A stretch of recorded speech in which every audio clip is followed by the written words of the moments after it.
Assalamualaikum warahmatullahi wabarakatuh. Di sini saya dari kelompok 7 ingin mempresentasikan hasil kerja kami, yaitu dengan nama-nama kelompok Epin Cahyani, Rio Rizky, Dea Rinasari, Muhammad Alif, dan Nurul Fadilah. Pengertian: paragraf adalah suatu gagasan yang berbentuk serangkaian kalimat yang saling berkaitan satu sama lain. Nama lain dari paragraf ialah wacana mini. Kegunaan dari paragraf adalah untuk menjadi penanda dimulainya topik baru dan memisahkan gagasan-gagasan utama yang berbeda. Penggunaan paragraf memudahkan pembaca untuk memahami bacaan secara menyeluruh. Paragraf tersusun dari gagasan utama yang terletak dalam kalimat topik. Selain itu, terdapat kalimat penjelas yang memperjelas kalimat topik.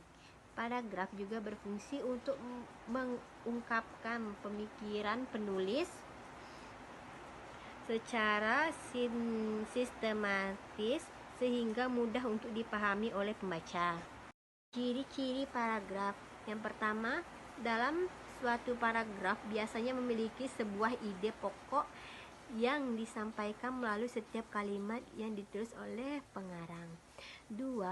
Dalam sebuah paragraf memiliki kalimat topik dan kalimat pengembang yang berfungsi untuk menyampaikan suatu gagasan utama.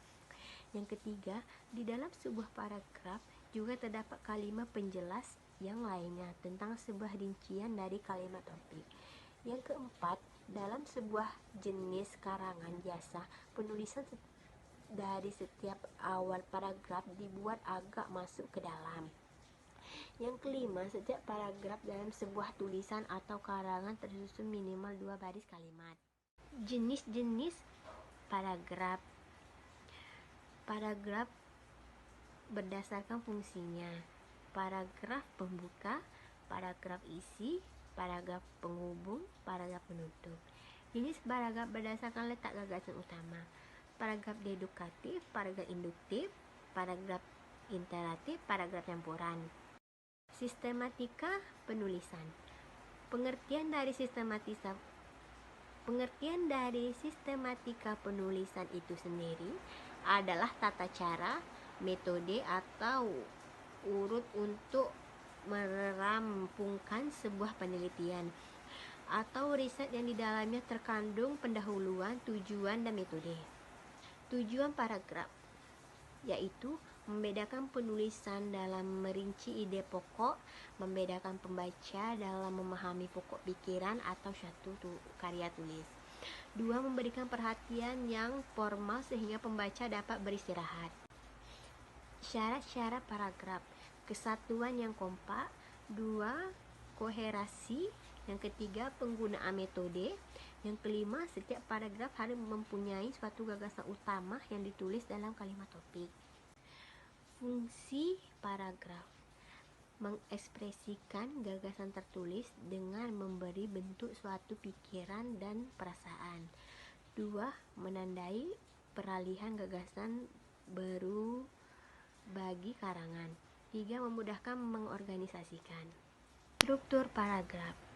Paragraf terdiri atas transisi kalimat. Paragraf terdiri atas transisi berupa kata, kalimat topik.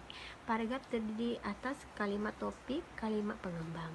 Paragraf terdiri atas transisi berupa kata, kalimat topik, dan kalimat pengembang.